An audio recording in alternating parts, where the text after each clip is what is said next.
noite. Podem se assentar.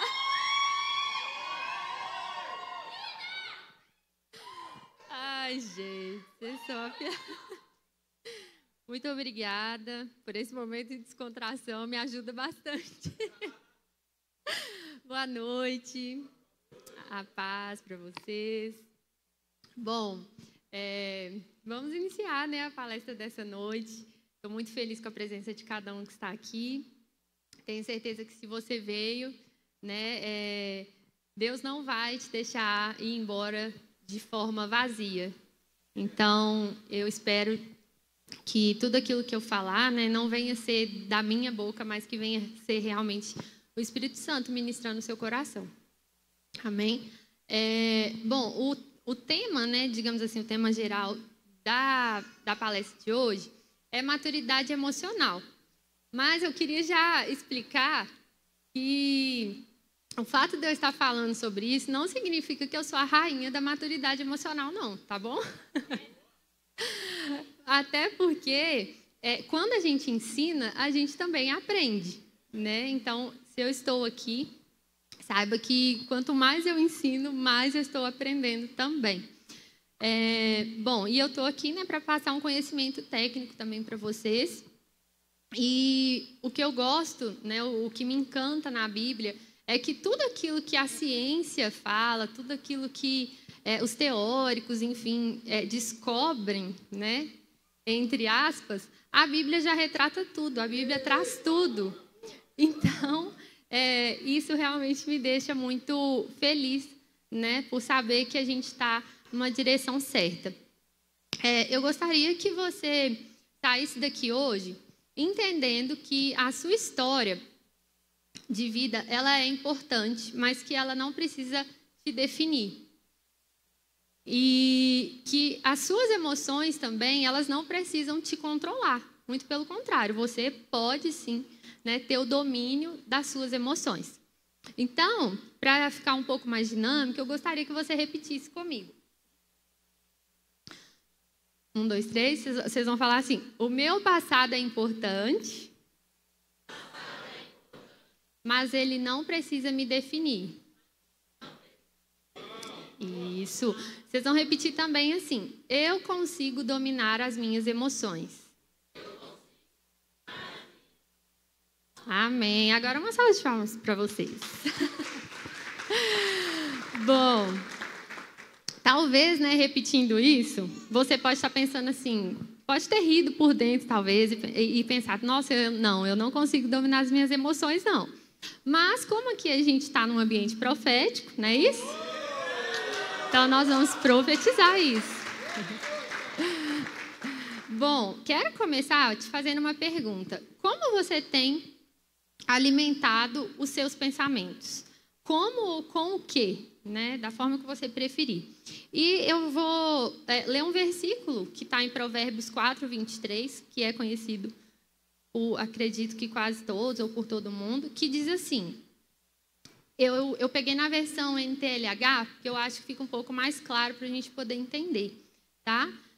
Tenham cuidado com o que você pensa, pois a sua vida é dirigida pelos seus pensamentos. Ou seja, né, a partir dessa frase aqui, para mim, desse versículo, a gente já poderia até encerrar, realmente, porque esse é a base, né, do que a gente vai falar aqui hoje, do que a gente vai ver hoje. Nós precisamos ter cuidado com os nossos pensamentos, porque são eles que vão dirigir, que vão guiar a nossa vida. E aí, os nossos pensamentos, gente, eles são alimentados por estímulos que recebemos. E esses estímulos, né, eles funcionam como dados, ou seja, como arquivos que compõem as informações que a gente vai processando. Então, por exemplo, eu até coloquei aqui... né, quais são as fontes, digamos assim, que alimentam os nossos pensamentos. Acredito que hoje em dia, né, o principal tem sido as redes sociais, porque, querendo ou não, né, a gente passa muito tempo com o nosso celular na mão, né? Tem alguém que sai de casa e esquece do celular? Oh, tem uma pessoa! Gente, que legal! Tem mais alguém? Outra pessoa, mas é raridade, vocês estão vendo? É raridade. Pode acontecer, talvez, você esquecer sua chave, né, assim? E a pessoa que está lá dentro vai abrir quando você voltar, mas o celular, geralmente, a gente não esquece. Então, ou seja, essas aqui são algumas fontes de alimento, né, para os nossos pensamentos. Redes sociais, músicas, filmes, séries, livros, as pessoas que você convive, os ambientes que você frequenta. E não tem problema nenhum, né, nessas fontes aqui de alimento. A gente só precisa realmente filtrar o que está entrando. Porque, como a gente viu no versículo, né, em Provérbios, a nossa vida ela é dirigida pelos nossos pensamentos. E os nossos pensamentos são construídos com essas informações que a gente está aqui absorvendo o tempo todo. Bom, eu queria contar uma historinha para vocês rapidinho. Eu vou ler aqui para eu não me delongar, porque quando eu vou contando de forma livre, gente, eu vou falando. Então, eu vou contar uma historinha para vocês que chama Na Cabeça de Olívia. Tem alguma Olívia aqui hoje? Não, né? Que bom.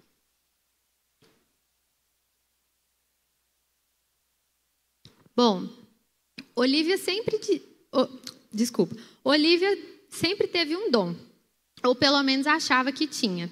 Desde criança, queria que vocês prestassem bastante atenção, porque essa historinha aqui ela vai guiar a nossa palestra, viu? Desde criança, dizia que conseguia ler as pessoas. Bastava um olhar, uma mudança sutil na voz, um meio sorriso e pronto. Ela sabia exatamente o que estavam pensando, ou pelo menos acreditava nisso. No trabalho, por exemplo, tinha certeza de que o chefe a considerava pouco competente. Ele sempre demorava alguns minutos a mais para responder suas mensagens no WhatsApp. E Olívia via isso como um sinal de que ele não confiava nela. Os colegas claramente a achavam entediante. Afinal, nunca chamavam para sair depois do trabalho. E, claro, sua amiga Clara só a aturava por pena, pois toda vez que Olívia falava, Clara franzia levemente a testa. Mas a grande confirmação do seu dom veio quando Olívia começou a namorar Juan. Ela tinha... Tem algum Juan aqui? Gente, não é nada pessoal, tá bom? Ela tinha certeza de que ele estava se cansando dela.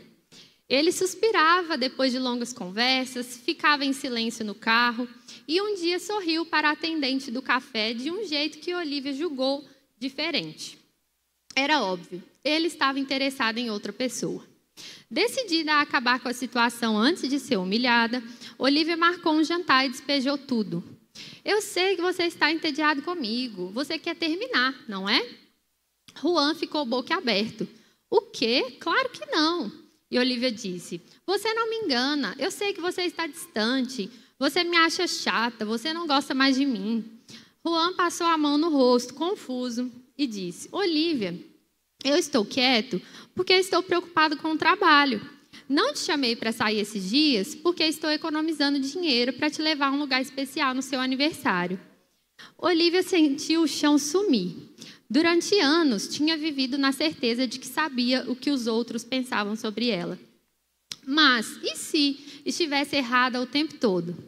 Aquela noite foi um choque. Pela primeira vez, Olívia percebeu que talvez o seu dom fosse apenas um espelho dos seus próprios medos. E agora? Como se desaprende algo que se acreditou a vida inteira? Bom, essa é a história. E nós vamos, então, relatar um pouquinho sobre... Vocês vão ver o que eu for falando aqui, vocês vão conectar com a história de Olívia. E, consequentemente, a gente vai trazer para a nossa vida também. Deu para entender direitinho a história? Bom, o que é maturidade emocional? De forma geral, é a capacidade de lidar com emoções de forma equilibrada e consciente. De acordo com um psicólogo que se chama Daniel Goleman, a maturidade é definida na psicologia como o prolongamento do tempo entre impulso e ação. Quando a gente fala de impulso, a gente está falando sobre vontades, sobre os seus desejos. E quando a gente fala de ação, a gente está falando do seu comportamento realmente. Então, por exemplo, você levou uma fechada no trânsito, né? Na hora que você leva uma fechada no trânsito, dá vontade de você mandar a pessoa ir para onde? Não fala. Isso mesmo. Dá vontade de mandar a pessoa vir para Mensageiros, não é verdade? Muito bom. E essa vontade, a gente precisa controlar, né? Mas o que a gente precisa entender? Ter vontade é do ser humano. Então, a gente não pode esperar assim chegar num patamar de santíssimos, né? Enquanto a gente está aqui na Terra. Porque vontades existem realmente. Elas foram colocadas em nós pelo próprio Deus.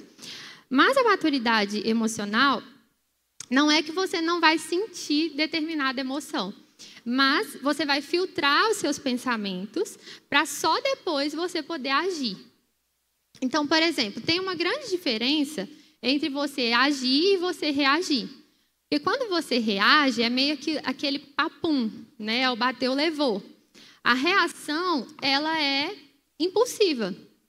Né? Então, é agir por impulso. Quando você age, quando você tem uma ação, é de forma pensada. Ou seja, quando você segura a sua vontade, respira e pensa, você tende a agir de forma consciente e equilibrada. É difícil para muita gente aí, gente, isso?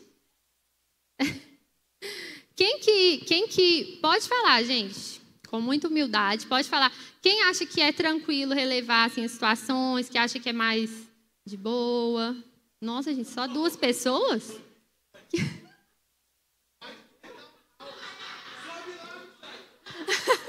Ô, Michel, você quer me palestrar?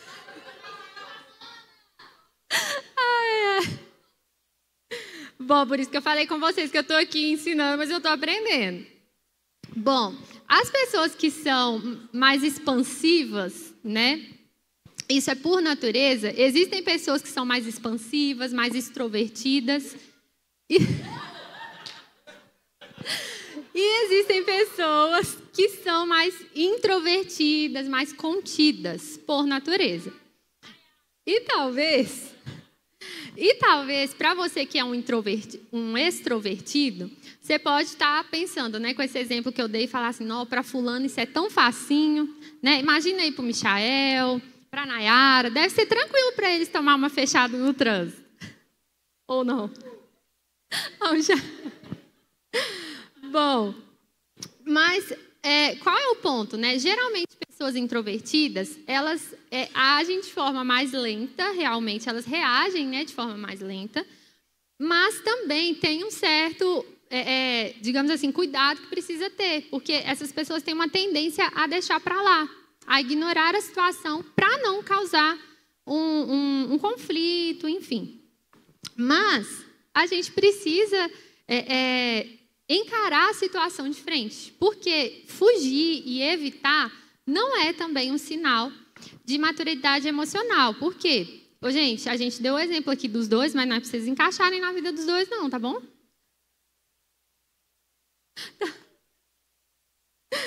Senão vocês ficam até com medo de dar um exemplo aqui. Bom, então é necessário enfrentar o medo, a vergonha, a falta de empatia para resolver o que te incomoda ou o que incomoda o outro, né? Então, ou seja, evitar ou fugir não é uma solução, tá? Às vezes a gente acha, nossa, a pessoa é muito tranquila, né? Não arruma confusão com nada e tal, mas às vezes a pessoa está guardando tudo, e isso também não é saudável. Então, a gente precisa realmente vencer essas barreiras. Não é nunca errar, afinal, nós somos humanos. Mas quem tem maturidade emocional reconhece os seus erros e busca reparar, busca corrigir. Bom, e como que a gente faz, né, para desenvolver maturidade emocional? O primeiro ponto é através do autoconhecimento. O autoconhecimento, você adquire ele através da terapia, né? Não posso deixar de falar que a terapia é uma forma de você se conhecer melhor, mas, de forma prática aqui para o nosso dia a dia, você precisa identificar as suas emoções e reconhecer os seus padrões de comportamento. Como você pode estar fazendo isso sem ser por meio da terapia, né? Os livros são uma forma de você se conhecer. Mas eu queria deixar um exercício prático aqui para vocês, que eu até passo geralmente esse exercício na terapia, que é você ter um caderno das emoções. Na verdade, a gente chama de diário das emoções, mas como tem muitos homens aqui, eu falei, gente, acho que diário não fica muito legal, né? Então, você pode ter um caderno das emoções, uma agenda. Você pode ter um bloco de notas das emoções, não tem problema nenhum. O que funcionar melhor para você. E o que você vai se perguntar, né? Você tem que se propor a se perguntar, geralmente, todo final do dia. Quando você está na terapia, o psicólogo vai te pedir para fazer esse exercício durante um mês. Porque durante um mês você vai se observar e, consequentemente, você vai se conhecer melhor. Então, chegando ao final do dia, você vai escrever: o que eu senti hoje? O que provocou essa emoção? O que eu poderia ter feito diferente? Dessa forma, você vai passar a entender melhor quais são as emoções que permeiam, né, a sua semana, o seu dia, o seu mês. E, com isso, ter esse autoconhecimento. Tá? Esse é o primeiro passo. O segundo passo é o feedback. É buscar feedback. Quando a gente recebe, né, um comentário, enfim, um apontamento, também é uma forma da gente se conhecer. Vocês sabiam disso? Bom, para a gente poder receber, né, ou pedir um feedback, a gente precisa ter um coração ensinável. Então, ou seja, porque não é fácil receber uma correção, não é fácil receber uma crítica, né? Mas quando a gente tem um coração ensinável, a gente vai estar aberto a aprender, vai estar aberto, vai entender que a gente tem sim muito para melhorar, para mudar. Então é isso. Para quem que você vai pedir esse feedback? Né? Para as pessoas do seu convívio. De preferência, aquelas que realmente te conhecem. Oh, meu Deus. Ô, gente. Mas de preferência, aquelas que realmente te conhecem. Por quê? Não vai adiantar nada eu chegar aqui, vamos supor, e falar assim com, deixa eu ver uma pessoa aqui, o Tomé, né? Enfim, o Moisés, a Thaís. Não vai adiantar eu chegar para eles e falar assim: aqui, me dá um feedback, como você acha que eu tô sendo? Né? Você acha que está legal, assim, no dia a dia? Não vai adiantar por quê? Porque eles não convivem comigo, certo? A gente se vê aqui na igreja, né, e tudo mais, mas a gente não tem um convívio diário. E as pessoas que realmente nos conhecem são aquelas que estão ali passando o perrengue com você, né? Que te vê nesses momentos dos seus impulsos, onde as suas vontades estão ali à flor da pele. Então, a gente precisa realmente pedir esse feedback se a gente quer se conhecer melhor. Por quê? Geralmente, essas pessoas, elas tendem a perceber muito mais os nossos padrões de comportamento do que a gente mesmo. Então, por exemplo, você já ouviu uma frase, você já ouviu alguém te falando assim: não, mas você está falando igualzinho sua mãe? Alguém já ouviu isso? Não, né? Só eu. Ou talvez alguém falou assim: não, mas você está agindo igual ao seu pai? Ou ao seu avô, ou à sua avó, ou a um tio, ou a uma tia, né? Ou a pessoa que talvez te criou. Você já ouviu alguma frase nesse sentido? Sim, né? E, bom, quando alguém fala isso para a gente, geralmente a gente se coloca na defensiva, né? A gente já recebe como uma crítica. Não, por que a pessoa falou que eu estou igualzinho minha mãe, né? Tem que tentar entender isso aqui. Eu tenho que tentar entender. Então, algumas perguntas que você pode fazer para essa pessoa nesses momentos. Se a pessoa falou: nossa, você está igualzinho sua mãe, você pode perguntar para ela: isso te incomoda? Sim ou não? Né? Se a pessoa falar que sim, você pode falar: o que exatamente te incomoda? Né? O fato de eu estar falando como a minha mãe, você pode me explicar por que isso te incomoda? E a pessoa talvez vai te falar: porque quando sei lá, vamos supor, sua mãe está conversando com fulano, ela levanta o tom de voz e aí você está fazendo igual. Ou seja, a pessoa está te dando uma clareza de um comportamento que você tem e que incomoda essa pessoa. E se nós queremos melhorar os nossos relacionamentos, sejam eles amorosos, de amizade, enfim, nós precisamos sim nos preocupar com o que incomoda o outro, porque é dessa forma que a gente vai crescer. Então, você perguntou: o que exatamente te incomoda? E você pode também perguntar para essa pessoa: como que você gostaria, ou qual a melhor forma você acha que eu poderia agir em momentos assim? Ou seja, você vai estar usando, né, a ajuda dessa pessoa, e para isso a gente precisa de muita humildade, obviamente, para poder aceitar, né, aquele feedback como uma forma de crescimento. O segundo ponto para adquirir maturidade emocional é ter flexibilidade mental, né? há poucos dias, o pastor, inclusive, trouxe uma palavra sobre resiliência, que nada mais é do que ter flexibilidade mental. Então, você precisa questionar as suas crenças e os seus padrões, né? Como eu disse anteriormente. Você pode se perguntar, será que essa é a única maneira de enxergar essa situação? Quando você se deparar com uma situação ali que está, né, mexendo com os seus impulsos, com as suas emoções. Será que é a única forma, né, de enxergar? Será que é a única forma de agir mediante essa situação? E se você não souber um modo diferente, uma forma diferente de agir ou de falar, você pode estar pedindo, buscando opiniões diferentes. Obviamente que você vai pedir para pessoas que você considera maduras, né, para poder estar te dando essa opinião. E aí você vai refletir sem resistência. Então, para tudo isso que eu estou falando até aqui, gente, precisa ter muita humildade, precisa ter um coração muito aberto realmente. Porque se a gente não tiver, não vai adiantar. Né? A gente só vai receber o comentário do outro como uma ofensa e vai querer se defender. E dessa forma não tem mudança. O terceiro ponto é a autoimagem. A autoimagem é a imagem que nós temos de nós mesmos. E a nossa autoimagem ela é construída nos primeiros anos da nossa vida. Então, você precisa se perguntar, né? O que seus pais falavam sobre você ou falavam para você? Isso é o que construiu a sua autoimagem. Né? Então, talvez você pode falar, não fui criado pelos meus pais. Quem te criou? Quem foi a pessoa que te criou? Alguém foi, né, gente? Que ninguém vive sozinho. Então, você tem que se perguntar, o que essa pessoa falava sobre mim? O que essa pessoa falava para mim? Quais eram as críticas ou os elogios que você recebia quando você era criança, adolescente? Essas são as informações, né, que construíram a autoimagem, que construíram a forma que você se enxerga, que você se vê. Bom, e por que receber uma crítica geralmente é tão difícil, né? Por que isso te abala? Isso que você vai se perguntar. Só um minuto, gente. Bom, o que de fato afeta é quando o outro fala algo que vai de encontro ao que você também pensa sobre si. Essa é pesada, né, gente? Mas vamos supor que uma pessoa fala assim para você: não, fulana, você só anda atrasada? E aí, se isso for uma verdade, você vai... Apesar que aqui na Mensageiros não tem ninguém atrasado, não é verdade?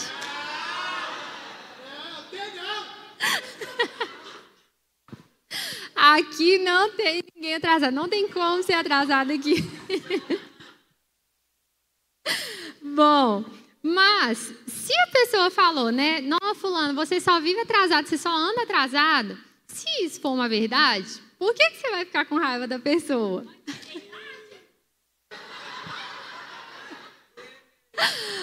A verdade, né? Esse é o ponto. A verdade, gente, é uma luz, certo?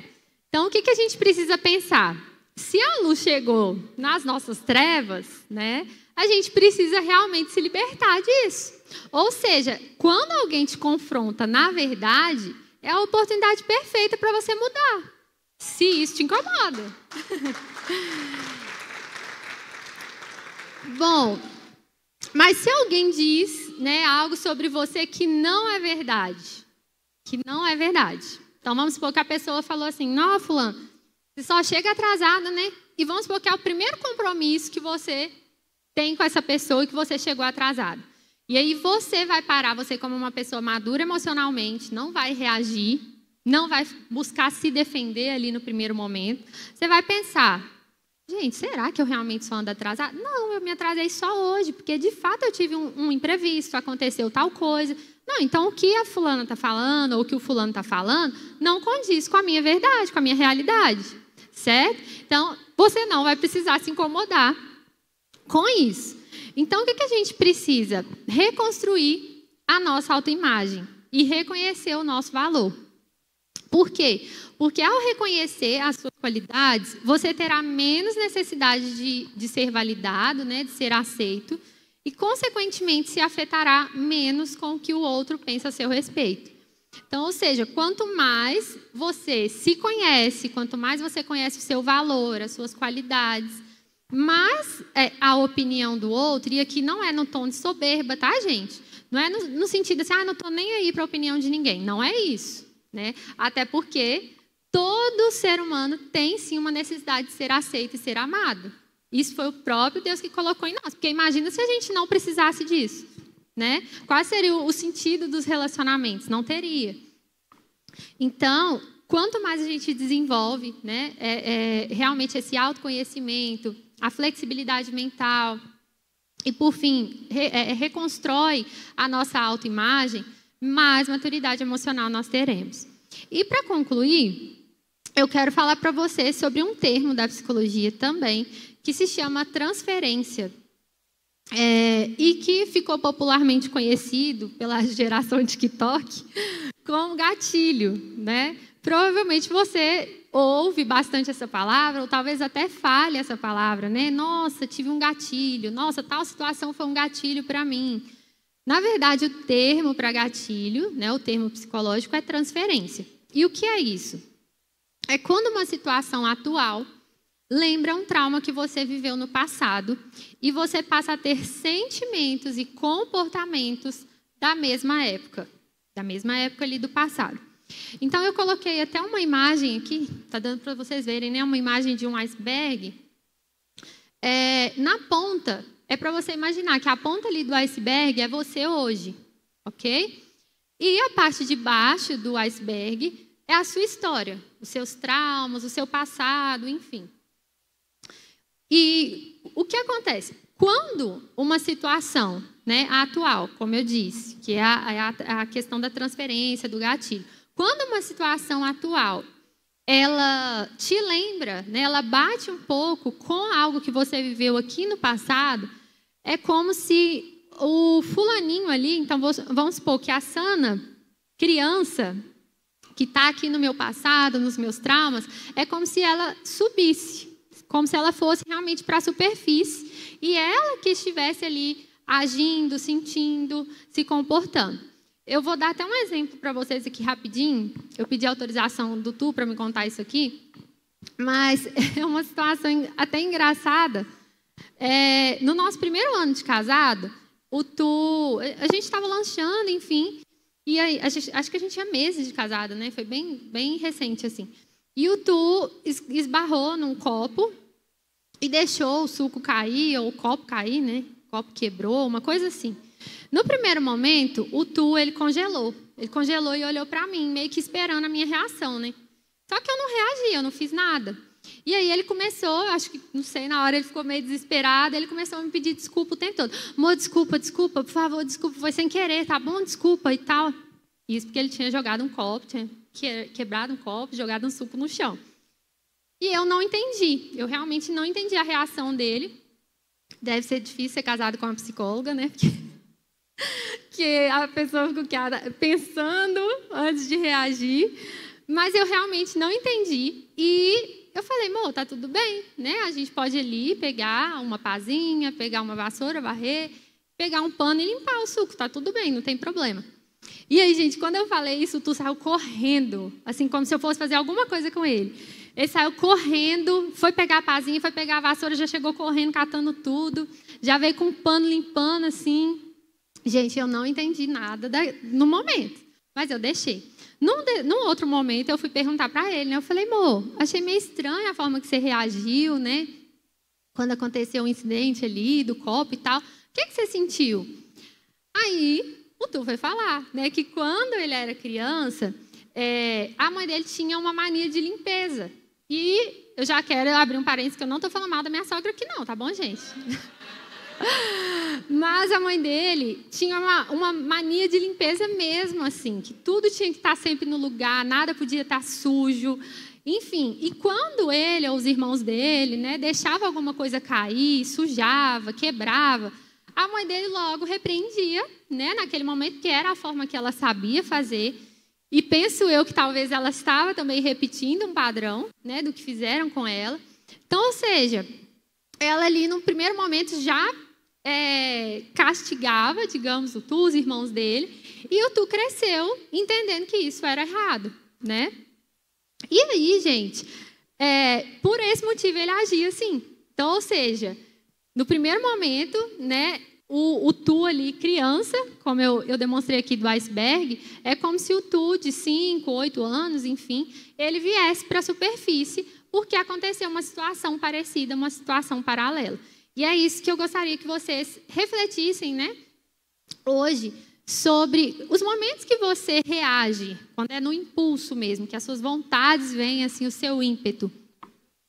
Será que é você mesmo que está agindo? Será que você está agindo de forma consciente, de forma perceptiva?